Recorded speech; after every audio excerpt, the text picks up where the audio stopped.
कहानी ट्रेन।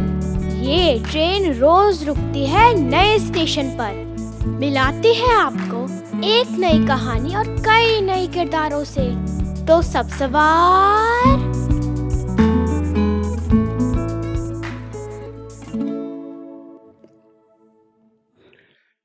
आज की कहानी है तारे। इसे लिखा है भरत शर्मा ने। आइए सुनते हैं कहानी तारे। जी हाँ, रोज की तरह इस कहानी पर भी हम बातचीत करेंगे। मुझे उम्मीद है आज की बातचीत बहुत ही मजेदार होने वाली है। गर्मी का मौसम था। रात को मुन्ना अपनी माँ के साथ छत पर लेटा था। उसे नींद नहीं आ रही थी।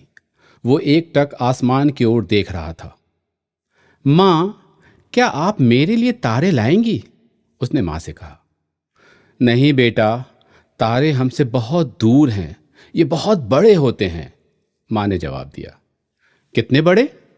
बहुत बड़े। आपसे भी बड़े? हाँ, हमारे घर से भी बड़े। माँ बहुत थक चुकी थी, फिर भी वह बोली, हाँ मुन्ना, कुछ तारे तो हमारी धरती से भी बड़े होते हैं। आप कैसे जानती हैं? माँ सोचने लगी। रात में तो अंधेरा होता है, आसमान रात में काला दिखाई देता है, फिर तारे कैसे चमकते हैं? माँ कुछ बोलने ही वाली थी कि तभी एक तारा तेजी से चमका। मुन्ना चौंक कर बोला, माँ, तारे को क्या हो गया है? वो तारा टूट रहा है मुन्ना। ये टूटकर कहाँ गिरेगा?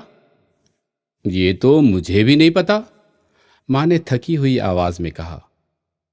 आपने कहा ये धरती से बड़े होते हैं, तो क्या अब हम इसके नीचे दब जाएंगे? देखो मुन्ना, रात बहुत हो गई है और आज मैं भी बहुत थक गई हूं, इसलिए अब तुम भी सो जाओ। इस सवाल का जवाब अभी मेरे पास भी नहीं है। मुन्ना चुपचाप आसमान में तारों को देख रहा था। उसके मन में एक के बाद एक सवाल आ रहे थे। उसने माँ की तरफ देखा। माँ सो चुकी थी। उसने सोचा, कल मैं अपने सभी सवालों के जवाब दादी जी से पूछूंगा। इस कहानी को सुनकर मुझे अपने बचपन की याद आ गई। जिस तरह मुन्ना के मन में तारों के बारे में प्रश्न आते हैं, ठीक वैसे ही प्रश्न बचपन में मेरे मन में भी बहुत आते थे। जरा सोचिए और बताइए, आपके मन में तारों के बारे में किस किस तरह के प्रश्न आते हैं? क्या आपने कभी सोचा है कि दिन में तारे नहीं दिखते, लेकिन रात में बहुत सारे तारे दिखाई देते हैं? ऐसा क्यों होता है? घर में किसी से पूछिए। अंदाजा लगाइए, यदि आप आसमान में पहुंच जाएं तो वहां आपको क्या क्या दिखाई देगा।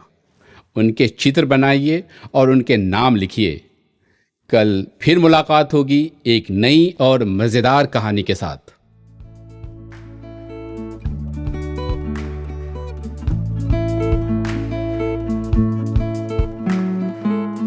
आशा है ये कहानी आपको पसंद आई होगी। ये कहानी आपके लिए लाए रेखता, नई धारा और प्रथम।